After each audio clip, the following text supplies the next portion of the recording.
Siapa-siapa ada masalah, selawat pergi banyak.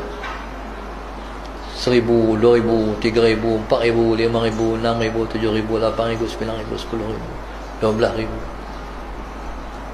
Jadi subhanallah, Allahumma salli ala sayyidina Muhammad. Contoh orang berniaga tak jalan, orang tak singgah berhenti nak beli, selawat, pegang selawat, pegang hat yang mudah tu, pegang hat di kita tu, sallallahu ala sayyidina Muhammad, sallallahu ala sayyidina Muhammad, sallallahu ala sayyidina. Lagi ramai. Tambah-tambah dah selawat dah jadi makanan dia selawat tu. Hari-hari buat.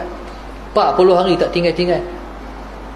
Allahumma salli ala sayyidina Muhammad. Jadi kalau 40 hari tak tinggal-tinggal, 1,000.